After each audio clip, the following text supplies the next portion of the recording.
D'accord. Ok, bah tu m'en parleras tout à l'heure, je connais pas du tout. Allez, c'est parti.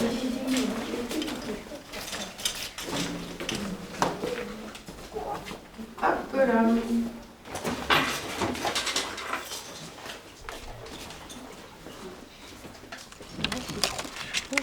Je suis trop finie.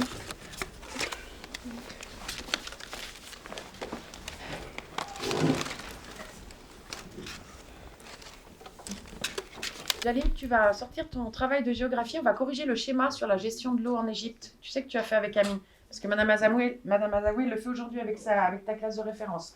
Okay. Vous allez regarder quelles aides vous pensez avoir besoin.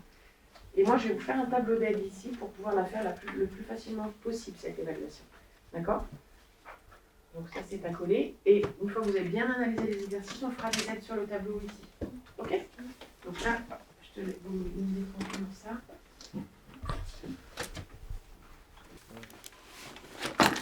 Qu'est-ce qu'il y a d'autre ? Donc tu relis le schéma, Jaline, sur l'Égypte. D'accord ? Tu te rappelles, elle vous avait donné des mots, on a étudié les documents, maintenant on va essayer de compléter le schéma. D'accord ? Tu regardes l'exercice 1, dessous tu marques exercice 1 et tu fais ton exercice. Si l'exercice 1 il te pose problème, tu écris 1, tu sautes quelques lignes et tu fais déjà le 2. D'accord ? Tu te rappelles, on peut faire les choses dans l'ordre où on veut, pour nous mettre en confiance. Ok ? Et Junior, on sait que c'est la première fois, donc du coup t'inquiète pas, il n'y aura pas de... Faire un schéma du circuit électrique à réaliser, d'accord ? Pour vérifier si un matériau est conducteur ou isolant. Et pour ça, si vraiment t'es bloqué, regarde comment on avait fait dans l'exercice 5, page 286. Si vraiment t'es bloqué, mais c'est quand même réfléchir. Il faut faire un schéma. Jaline, on va se mettre très au pied derrière si tu veux. Allez.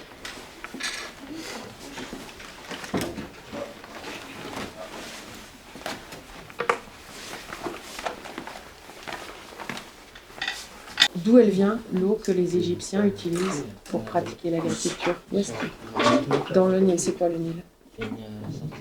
Ah bah c'est carrément un grand fleuve, un énorme fleuve, d'accord? Donc ils prennent l'eau ici pour pratiquer l'agriculture.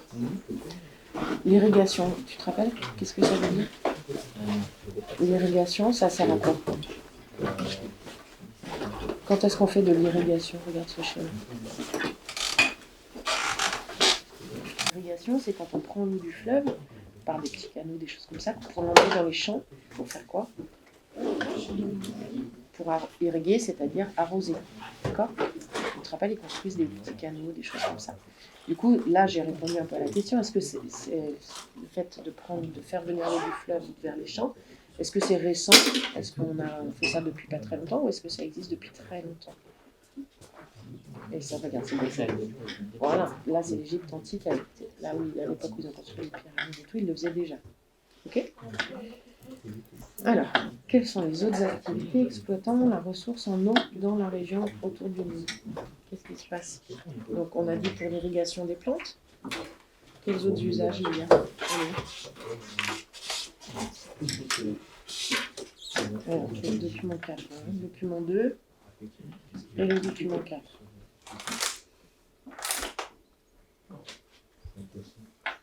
On a dit que sur le Nil, il servait aussi à le transport. Il y a beaucoup de transports dessus, notamment des grands bateaux de quoi? Qu'est-ce qu'on va voir en Égypte?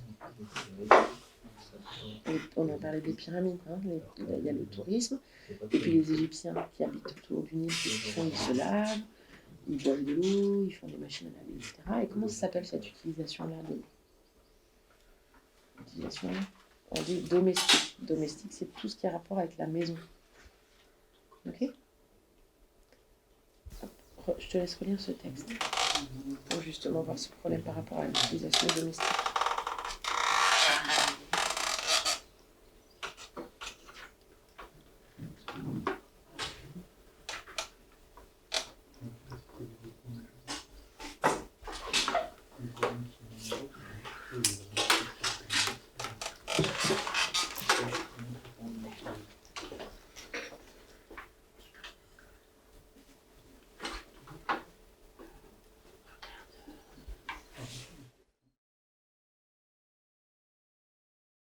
Non, pas du tout.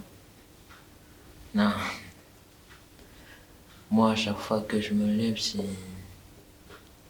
me dis, je fais juste la journée, après je pourrais partir comment dire, revenir à la maison jouer, en fait. C'est quoi que t'aimes pas à l'école? Apprendre. Pourquoi t'y arrives pas trop? Ouais, j'arrive pas. Je vois pas, pour moi, je vois pas trop l'utilité. T'as écrit en égyptien en fait. C'est ça? C'est quoi ce mot? Agricole, ça y est. Voilà. Effectivement, de nombreux usages. Donc ça, c'est les utilisations de l'eau. Il y a l'usage agricole. Alors, dans ces mots-là, qu'est-ce qui est en lien avec l'utilisation de l'eau? Est-ce que tu aimerais dire à tes camarades qui savent pas forcément ce que c'est l'église?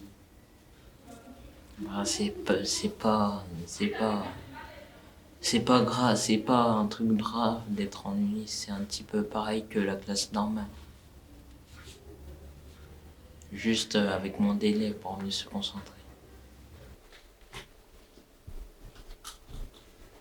Alors, tu te rappelles, on l'a expliqué, ça veut dire quoi? L'usage domestique, ça désigne quoi? Quel type d'utilisation de l'eau? Domestique, c'est tout ce qui est en lien avec la maison. Donc le fait de boire, de se laver, de faire des machines à laver, etc. etc. Donc ça, c'est un constat qu'on utilise l'eau pour la maison dans le quotidien. Du coup, tu peux l'écrire ici.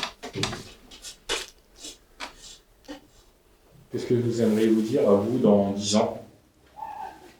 Est-ce que j'ai réalisé mon rêve? C'est quoi ton rêve?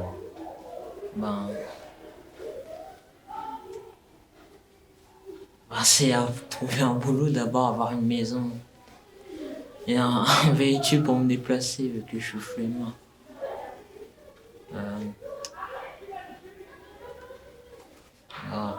Avoir un métier pour me bien payer, se bien manger, bien.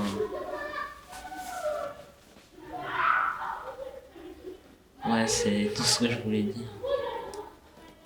Et toi, Kélian? D'avoir un métier, de payer, d'avoir un coup de quoi manger, d'avoir un véhicule aussi,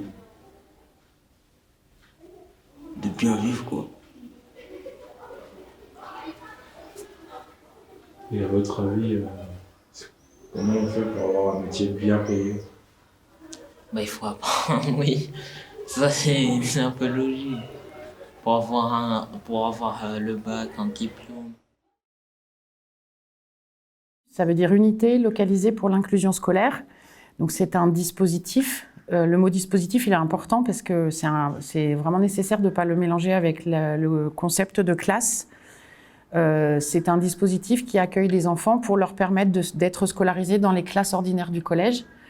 Et donc, chaque élève a une classe de référence. Et mon travail, c'est de faire en sorte que l'élève trouve sa place dans cette classe, puisse suivre les enseignements de manière la plus harmonieuse possible. Et quand les contenus des matières sont trop éloignés des compétences des enfants, je récupère les élèves dans le dispositif et je fais un enseignement beaucoup plus adapté que ce qui est proposé en classe de référence. Et du coup, le dispositif suit des élèves de la 6e à la 3e. Il y a entre 12 et 13 élèves dans chaque dispositif. Et on suit également ces élèves sur toute la scolarité du collège avec un gros travail de préparation de l'orientation qui se fait sur les années de 4e et 3e. Donc l'idée, c'est vraiment d'accompagner les enfants et d'accompagner les collègues pour que la scolarité des uns et des autres soit la plus harmonieuse possible.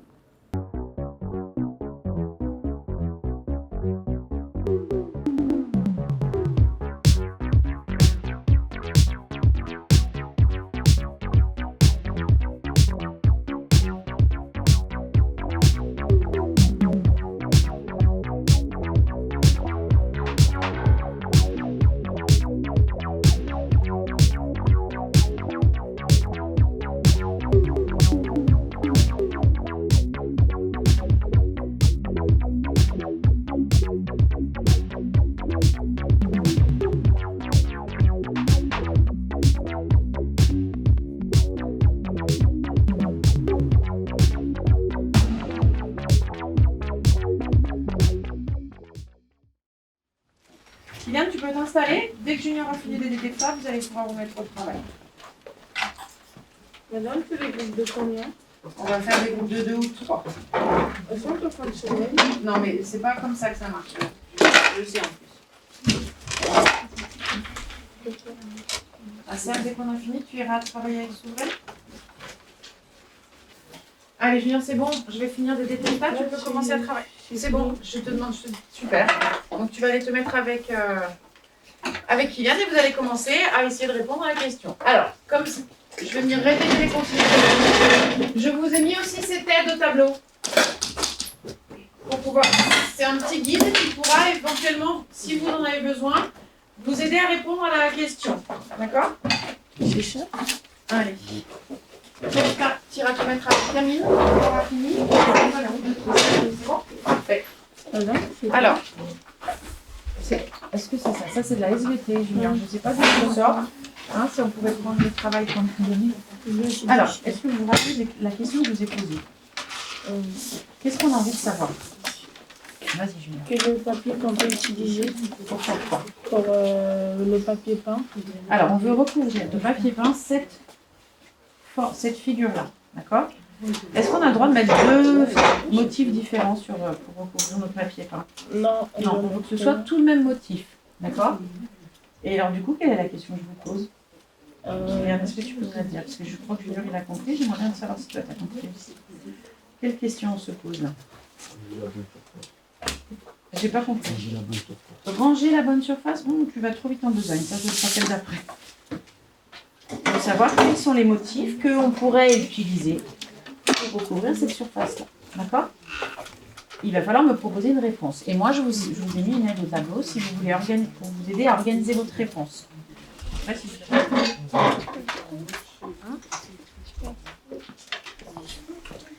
Alors, regardez, le papier numéro 5. Est-ce qu'il peut recouvrir la surface? Est-ce que je vais pouvoir l'utiliser dans ce que vous m'avez dit là? Kylian, t'es d'accord? Ouais. Est-ce que vous avez dû le découper pour vérifier ça?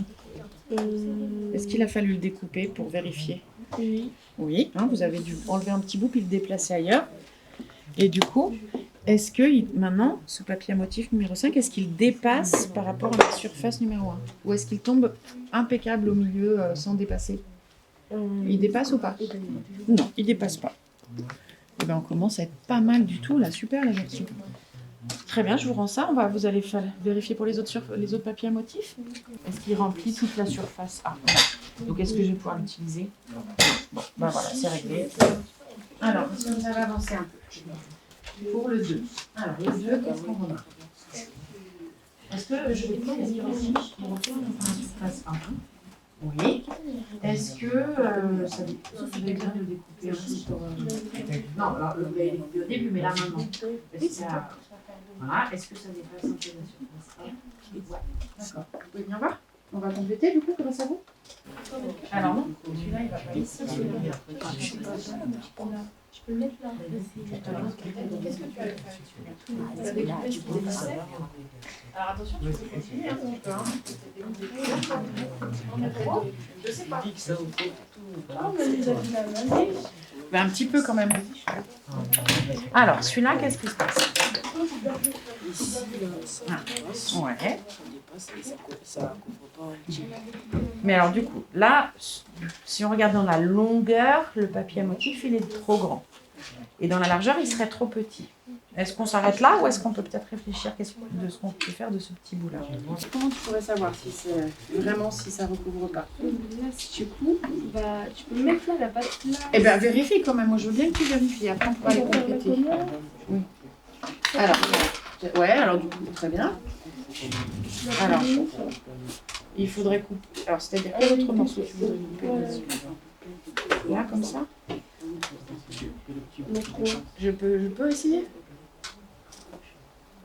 Ok. Il faut faire le 4. Alors là, le 4. est-ce qu'on peut l'utiliser? Non. Vous venez avec moi, on va couper le carré. tableau. Ah, et il y a le numéro 5.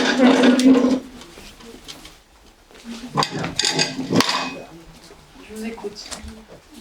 Le papier numéro 4, est-ce qu'il recouvre toute la surface A? Non. Est-ce que vous avez dû découper pour vérifier? Il a fallu découper pour vérifier. Et est-ce qu'il dépassait? Non. Alors, qui est-ce qui dépassait? Bah, le carré. C'est la surface A qui dépasse. Super. Bravo. Allez, eh ben écoutez, regardez ce que vous avez fait là, tous à tour de rôle. Vous allez revenir chacun à votre place, s'il vous plaît, en gardant bien vos petits papiers. Alors du coup, c'est pas nous qui recrutons du tout les enfants. C'est un travail pluridisciplinaire qui est fait en amont. Quand les années précédentes, des difficultés vraiment persistantes ont été repérées, il y a un bilan qui est fait, un bilan assez large, un bilan scolaire, un bilan psychologique. Et la famille fait une demande auprès de la MDPH, la Maison départementale de la personne handicapée. Le dossier de chaque enfant est examiné par une commission, la commission des droits de l'autonomie, qui est pluridisciplinaire. Et du coup, suite à l'examen de ce dossier, il y a une notification qui est un projet personnel de scolarisation qui est proposé aux familles. Et du coup, chaque année, on fait ce qu'on appelle des équipes de suivi de scolarisation pour examiner le projet de l'enfant. Est-ce que ce qui est mis en place correspond aux besoins de l'enfant? Est-ce qu'il y a besoin de réajustement, etc., etc. Les MDPH, elles ont été créées en 2005. L'idée, c'était vraiment de remettre les familles au cœur du processus d'orientation de leurs enfants et puis surtout de plus être dans une logique de filière. Avant ça, les enfants, une fois qu'ils avaient mis le pied dans l'enseignement spécialisé, il y avait un espèce de chemin tout tracé jusqu'à la fin de la scolarité. Là, maintenant, les projets sont vraiment réétudiés, réexaminés, au moins à chaque fin de cursus, voire toutes les années quand c'est nécessaire. Ça laisse aussi ça donne de la place à l'évolution de l'enfant, se dire qu'un enfant il a tels besoins une année, il n'a pas forcément les mêmes besoins l'année d'après. Donc c'est assez intéressant.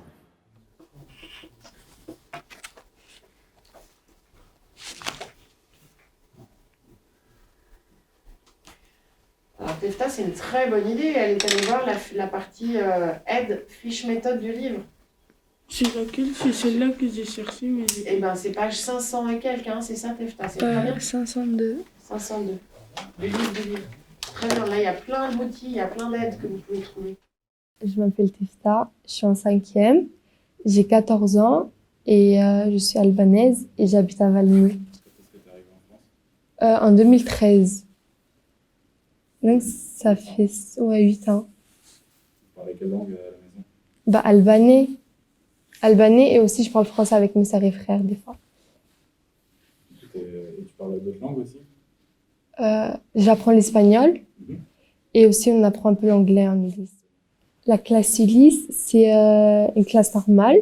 C'est juste qu'il n'y a pas beaucoup d'élèves et c'est pour les gens qui ont un peu plus de difficultés à lire et à écrire. Et on apprend mieux. Et ça ne veut pas dire qu'on n'est pas comme tous les autres élèves. C'est juste qu'on a un peu plus de difficultés. T'as quoi comme difficulté? Moi, j'avais des difficultés à lire et à écrire. Mais maintenant, quand je suis en Ulysse depuis CM1, je crois, ou CM2, et bah, grâce à ça, maintenant, je commence à savoir à lire et à écrire. T'aimes venir à l'école?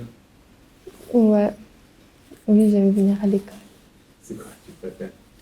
Bah, déjà, j'aime bien venir pour voir mes amis.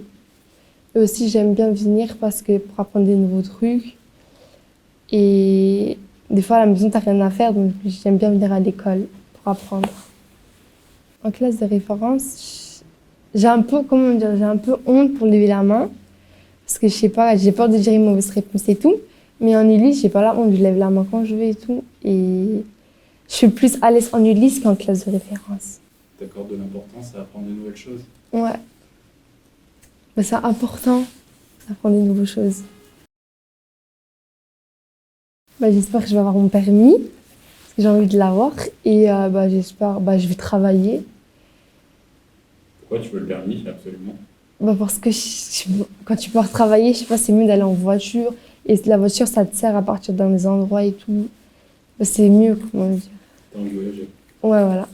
Faire quoi plus tard? Soit esthéticienne, ou soit médecin. Mais il faut travailler beaucoup. Qu'est-ce qu'on a fait avec ça? Tu nous as montré des méthodes d'avant. Je vous ai rappelé un peu les notions sur quoi on travaille, d'accord? Ça, c'était la première aide. Après, qu'est-ce que tu as eu comme aide? Comment tu t'es aidé sur les autres? Par exemple, pour cet exercice-là, où est-ce que tu es allé chercher de l'aide? Sur le cahier, Ouais, alors sur le livre, mais dans quelle Ouais, partie c'est- du livre? Tu te rappelles? où il y avait Ça s'appelle la partie fiche méthode. Tu sais, tu revois les méthodes, hein. Donc, utilisation des fiches méthodes. Et est-ce que tu as eu d'autres aides? le cahier. Ouais. Plus cahier, très bien. Et pour l'exercice 3, par exemple, comment je t'ai aidé là? Comment on a fait? Tu m'as montré les graduations. Ah, les symboles. Ouais, Tu as pu utiliser les symboles, mais c'est toi qui les as organisés. D'accord? Donc, comment je pourrais rédiger ça? On a fait exercice 3, liste des symboles à utiliser.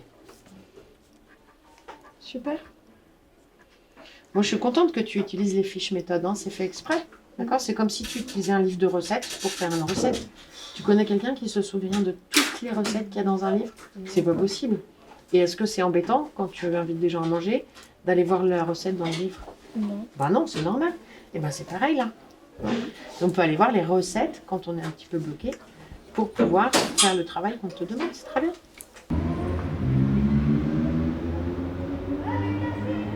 Alors avant, les Ulysses étaient un peu plus ciblés par profil. Maintenant, il reste quelques Ulysses qui ont accueilli un profil un peu global, mais c'est pas inintéressant aussi que les profils soient différents parce que du coup, ça fait des difficultés différentes, mais ça fait aussi des capacités différentes.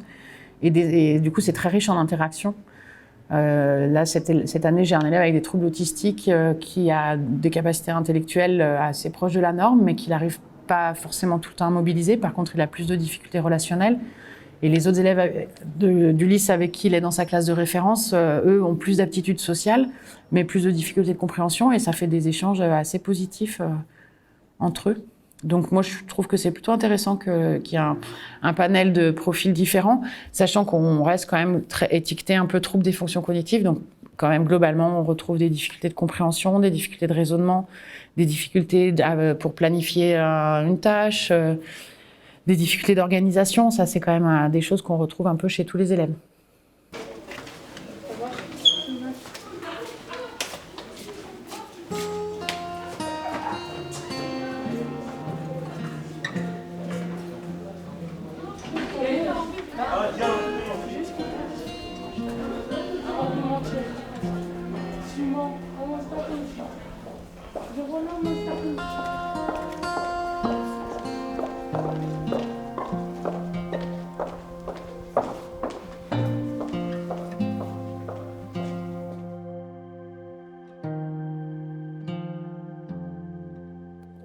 Monsieur, c'est laquelle la vidéo? Alors, où est-ce qu'on en est? Est-ce qu'on a terminé la première partie? Non, on en est au schéma. On en est au schéma, donc il faut déjà terminer le schéma. Ça veut dire qu'il y en a deux qui vont s'occuper du schéma. Moi, on m'a dit que je regarde la vidéo pour comprendre. Voilà.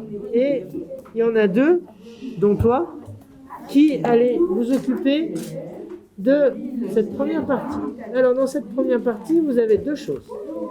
On va être très attentif et on va écouter la consigne. Vous allez taper sur Google la rue Marchande.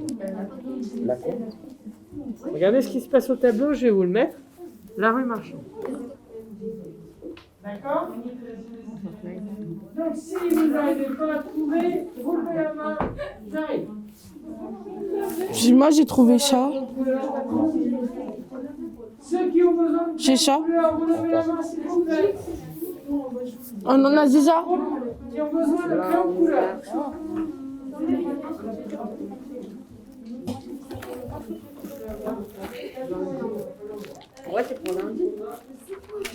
Je vais voir si tes AirPods ils marchent.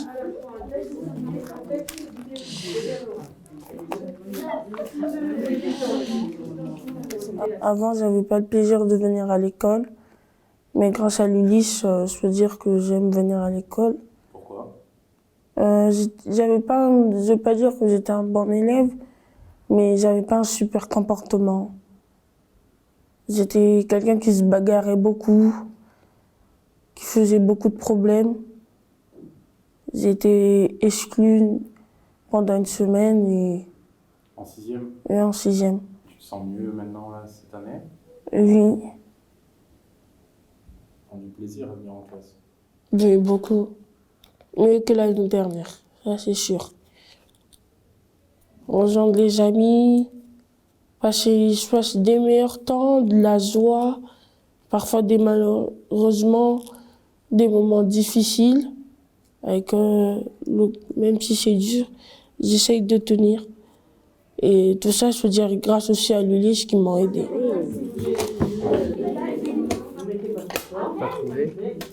J'ai trop de bruit.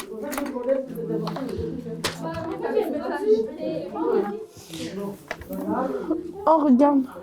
Clique, ça t'explique. T'as des écouteurs? Tiens, utilise mon casque. Génial. On en est où? On est en train d'apprendre. Et les filles, moins fort. Au maximum, on essaye d'utiliser les écouteurs. Naturellement, si on n'a pas les écouteurs, on essaye de régler Personne veut? le plus bas possible, tout en Cyril. sachant que vous avez sur la première activité le texte qui apparaît et qui est lu. Donc en fait, vous n'avez même pas besoin du son pour la première activité. Cyril, vous en voulez?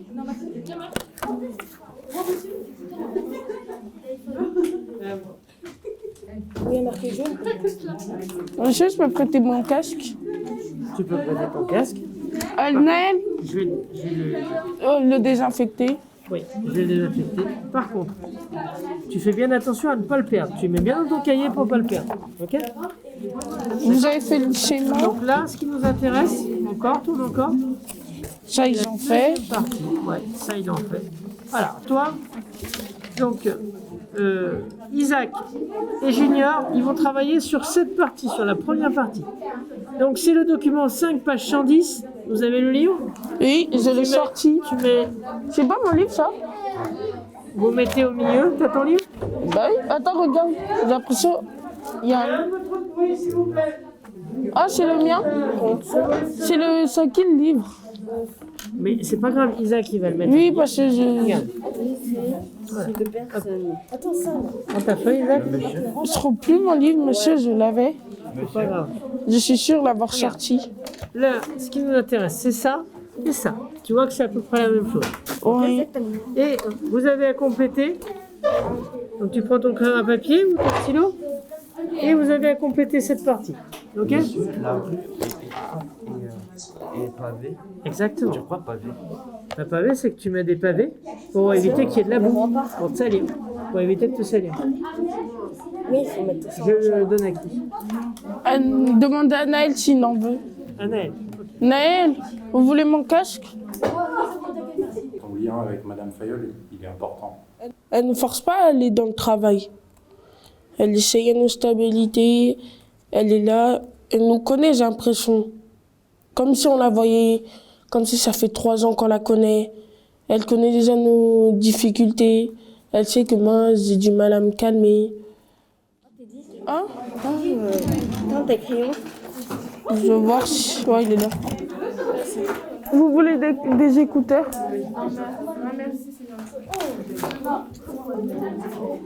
Je sais, il y en a qui pensent que le lit, c'est des gogoles, c'est des gens qui sont bêtes et qui jouent quand ils viennent en Ulysse, mais alors que c'est tout le contraire. On est intelligent, on travaille, on achète des ordinateurs, mais on travaille dessus. Elle se repère facilement, légèrement, grâce à des ouvroirs.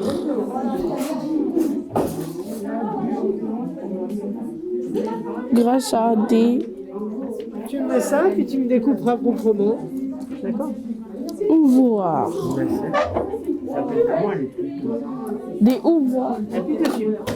Je t'ai dit, c'est des ouvroirs. Alors ça, c'est les ouvrages. L'enseignement du barbier, c'est ça, monsieur? C'est pas des ouvroirs. Des enseignes. Des anciennes.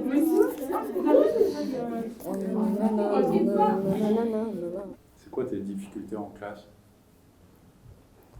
Je pense le comportement déjà, c'est dur. Et la stabilisation, je veux dire. L'heure, j'ai l'impression qu'elle passe trop lentement.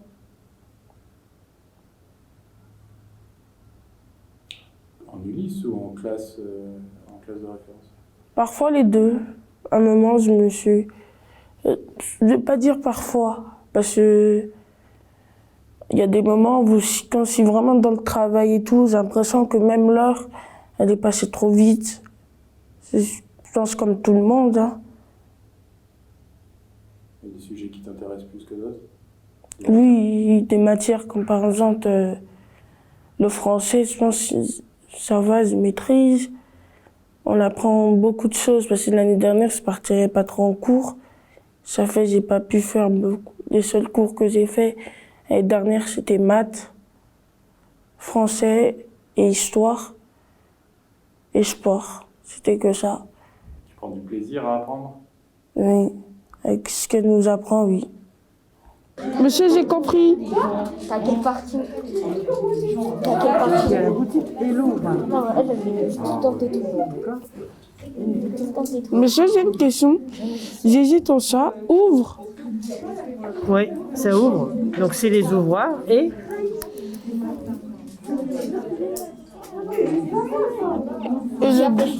et la haute.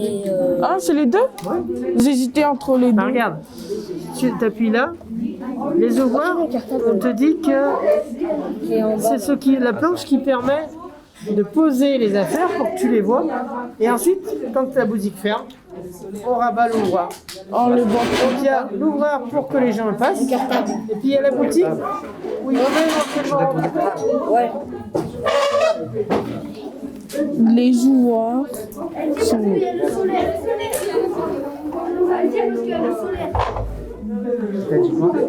C'est les ouvroirs, c'est les deux. Et les... ça là. La boutique. Tu vas faire quoi plus tard? J'aimerais bien faire du foot. Et j'aimerais bien aussi... En fait, je suis quelqu'un dans la tête, j'aime beaucoup faire des choses. Comme par exemple, j'ai envie d'être... faire de la mode, inventer des vêtements. J'aimerais faire comme ma famille paternelle, dans la médecine. Il y a plein de choses que j'ai envie de faire, mais comme on dit, je suis encore petit et je peux encore en rêver. Et dès que ça sera là, je pense que je prendrai une décision. Monsieur, vous avez vu, moi, aujourd'hui, j'étais très calme. J'ai pas fait de bêtises. Maman, elle sera contente de moi. D'avoir une décision à la petite sécheuse. Il envoie des marchandises. Alors, ça peut être une motivation, la PlayStation. Je suis d'accord avec toi. Non, l'intérêt, moi, jouer à la PlayStation. Et je suis très fière de moi. Je pense que même la famille le sache et même les profs, comme par exemple Madame Fayol. On m'appelait, j'étais une terreur l'année dernière et là je suis devenue quelqu'un de normal, basique, un élève comme tout le monde, même avec mes défauts. Il est en train de répondre, les garçons, il est en train de répondre à la 4e question parce qu'il a vu la vidéo. En ce moment-là, il n'y avait pas de carte bancaire dans sa date. Ça fait qu'il se trimballait tous les jours avec des pièces. Et parfois, il les perdait. Ou soit ils se font les voler. Ça fait qu'ils ont décidé de faire un document qui leur permet Une lettre de change. une lettre de change. Et Ça leur maintenant, permet quoi? de payer des choses. Qui peuvent t'aider en classe. Tu peux me les présenter? D'abord, il y a ça, un timer. On en a en classe. Je l'utilise beaucoup en salle de référence. Je peux le présenter en l'ouvrant. Comme je vous ai dit, j'ai l'impression que l'heure elle passe lentement. Ça fait, quand par exemple, on va l'utiliser, les fins de cours ou les jeudis, je mange plus tôt à cause j'y vais à l'hôpital. D'habitude, on le fait pas sonner, mais c'est pour vous prouver qu'il marche. On l'utilise et c'est pour plus m'aider, pour dire là c'est bon, t'as tenu, tu peux partir. Après, j'ai une balle anti-stress. Une balle anti-stress, on me stresser ou, vous voyez, pour se détendre ou pour me stabiliser, je veux dire comme ça. J'ai un casque anti-bruit. Je l'utilise parfois comme ça, sur les travails, où il faut de la concentration. Ou l'habitude, je l'utilise comme ça.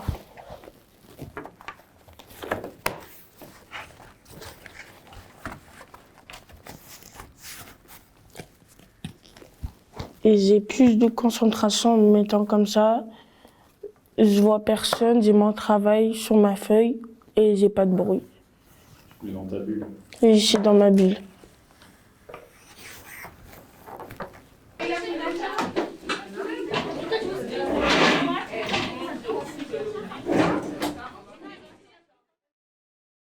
Je pense que Karim Benzema, j'ai pas vu de but parce que j'étais allé acheter à manger.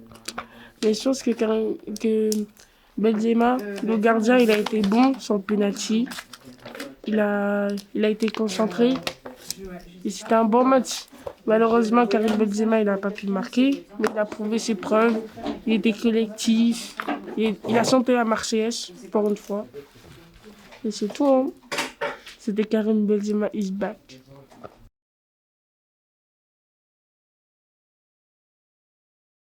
Il y a encore des choses qui relèvent un peu du fantasme sur les fous de l'Ulysse, alors que pour le coup, on n'a pas des élèves avec des difficultés comportementales qui pourraient donner ça à voir. J'ai eu travaillé dans d'autres Ulysse où, effectivement, on avait 2-3 élèves qui avaient des attitudes très, très décalées.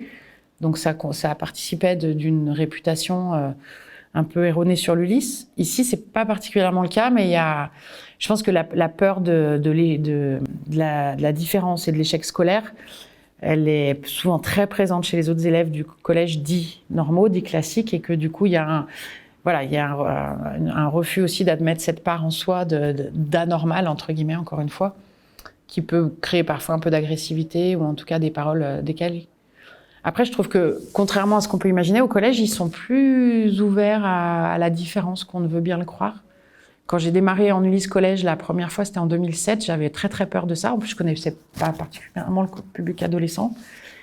Et en fait, ils ont un seuil de tolérance qui est beaucoup plus élevé qu'on ne l'imagine. Quand les choses sont expliquées, verbalisées, finalement, c'est beaucoup plus simple qu'il n'y paraît.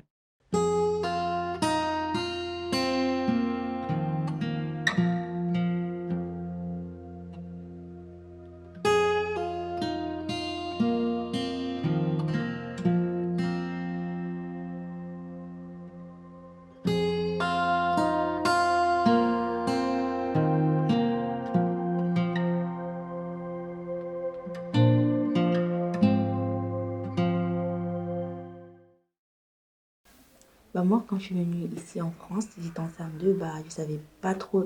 Genre la prof, elle m'avait dit de lire un mot et je ne savais pas trop lire. Et je suis allée à l'orthophoniste et bah j'ai appris petit à petit des mots à lire. Et quand je suis venue en Ulysse, et bah ça s'est amélioré. Bah moi, c'est... Quand on me donne une consigne, en fait, je la comprends pas bien. Parce que il m'explique juste comme ça, mais si on m'explique bien la consigne et tout ça, bah j'y arrive. Et des fois, je confonds le B et le D. C'est qu'on a plus de temps et que la prof, elle est là, elle est beaucoup à côté de nous. Que quand on est en classe normale et qu'on a besoin d'aide, bah, on est obligé d'attendre et tout ça. Comment ça se passe quand vous êtes dans la classe de référence avec vos camarades? Dans la classe de référence, moi, je parle pas beaucoup. Parce que j'ai peur de me tromper. Et en plus, les élèves de la classe, ils se moquent beaucoup quand on se trompe et tout ça, et ils rigolent. Et moi, je trouve que c'est pas drôle. Ça te laisse pas l'opportunité de prendre la parole en fait. Ouais, bah des fois on a la honte, mais après, ça passe, mais voilà. Mais bien, des fois, genre quand on lève la main, et bah, les autres rigolent et c'est pas trop drôle. Du coup, on a la honte de lever la main pour parler alors qu'on sait la réponse. Qu'est-ce que tu aimerais dire justement à tes camarades? Mais que même si on est en Ulysse, on n'est pas bête. Et que même à des moments, on travaille même plus que ce que vous pensez. Bah, que même si tu te sens pas bien, il faut toujours avancer. Et que tu dois pas écouter ceux qui se moquent de toi. Même si tu es toute seule. Vous connaissiez l'Ulysse avant? Parce que du coup, toi, tu es arrivé cette année. Est-ce que tu connaissais en 6e et 5e? Bah non, je connaissais pas. Et au début, j'avais peur parce que les autres comme moi, genre, ils allaient penser. Mais après, quand je suis arrivée cette année, bah, c'était un peu normal. Genre, je trouvais ça normal et voilà. Et toi? Moi, je connaissais déjà l'Ulysse parce que mon CM2, j'y étais allée. Ok. À votre avis, quelle image les gens ils ont de l'Ulysse? Bah, ça dépend. Par exemple, moi, mes potes, ils disent c'est bien, comme ça m'aide. Bah, et les autres, ils pensent mal, mais je m'en fous, quoi. Vous voulez faire quoi comme métier plus tard? Bah, moi, je vais faire petite enfance, parce que j'aime trop les enfants. Et voilà. Moi, je vais faire esthéticienne. Vous voulez dire quoi, Madame Fayol? Bah, elle est gentille et aussi qu'elle nous aide beaucoup. Voilà. Oui, effectivement, les Ulysse et tous les dispositifs d'inclusion ont pas mal pâti de la situation sanitaire, puisqu'on nous a demandé d'éviter au maximum le brassage des élèves. Et donc, il y a eu beaucoup de périodes dans l'année où les enfants ne pouvaient plus être à la fois dans le dispositif et à la fois en classe de référence. Il fallait choisir un des deux situations d'enseignement, pardon.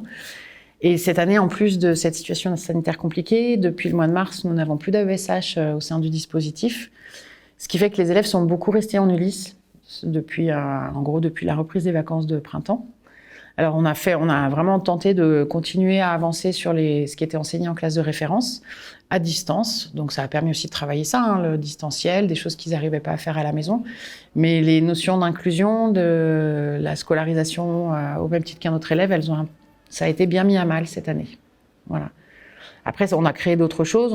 J'ai pu beaucoup travailler sur l'autonomie, la gestion, comment utiliser Pronote, comment essayer de travailler, organiser sa journée quand on sait qu'on a tant de choses à faire, comment on organise son emploi du temps, chose que les enfants n'étaient pas capables de faire à la maison tout seuls. Mais voilà, c'est vraiment 2 années très particulières qui ont vraiment mis à mal la notion d'inclusion, en sachant qu'il y a des élèves Ulysse qui sont bien contents de rester en Ulysse parce que c'est vrai que le rythme de travail, le fait d'être dans un grand groupe, toute l'énergie que ça nécessite de faire abstraction du bruit ambiant, c'est des choses qu'ils n'ont pas à subir en Ulysse. Donc cela, ça va être un petit peu difficile de leur dire de retourner en classe de référence. Voilà. Donc c'est très très particulier, les gestes barrières, l'utilisation du masque pour des enfants qui parlent peu, qui lisent, qui ont une lecture pas très fluide. Ça nécessite beaucoup d'énergie pour tout le monde. Donc c'était une année très compliquée.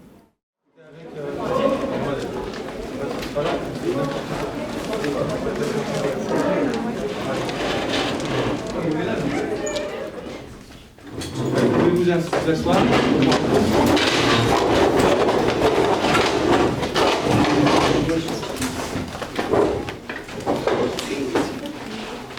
Alors aujourd'hui on reprend la suite de nos études sur les probabilités. Il y en a beaucoup qui l'ont pas, enfin un certain nombre qui l'ont pas fait. Parmi ceux qui l'ont fait, il y a eu beaucoup d'erreurs. Sur 2 points, je ne sais même pas si j'ai mis à plus de 2 ou 3 élèves les 2 points. Bref, je ne vais pas vous laisser galérer là pendant 5 minutes, on va partir ensemble. Oui, beaucoup plaisir. Qu'est-ce que tu aimes? J'aime parler avec mes amis, à faire des cours, faire les maths, l'art plastique et avoir des bonnes notes. Bon, là on a développé. Donc on obtient une expression assez longue avec 1, 2, 3, 4, 5 termes. Maintenant on va les réduire. Vous vous souvenez comment on réduit? C'est là où je soulignais avec différentes couleurs. Pourquoi faire souligner Nanou?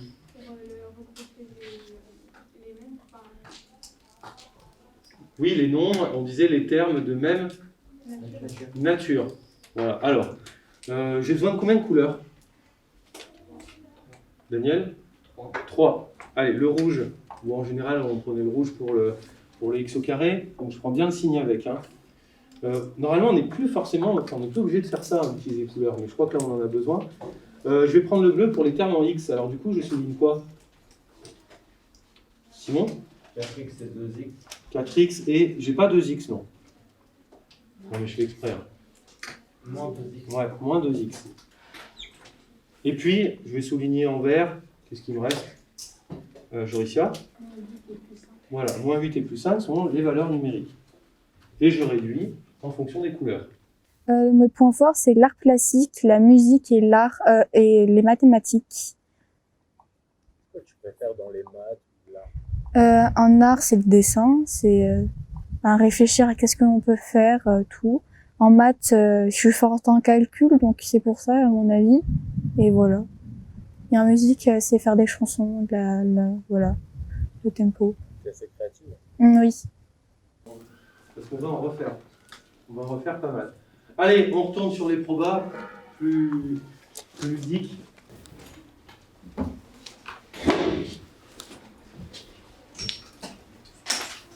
Voilà. Tierno, bouton du bas, là. Merci. Allez, qui lit l'énoncé?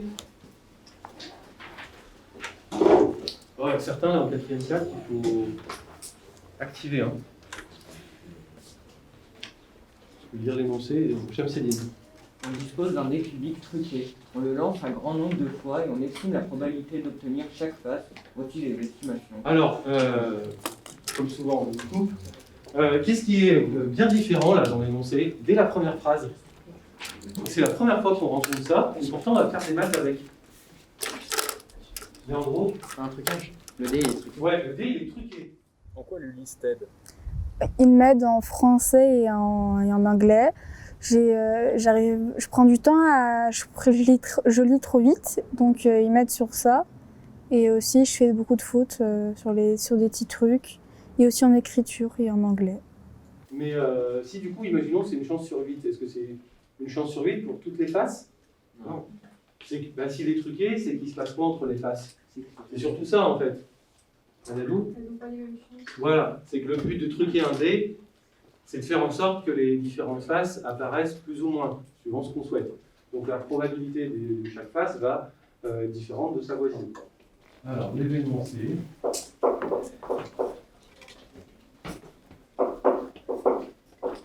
est réalisé par 4 issues, les faces 1 et 2, qui correspond à n inférieur ou égal à 2, et 5 et 6, n supérieur ou égal à 5.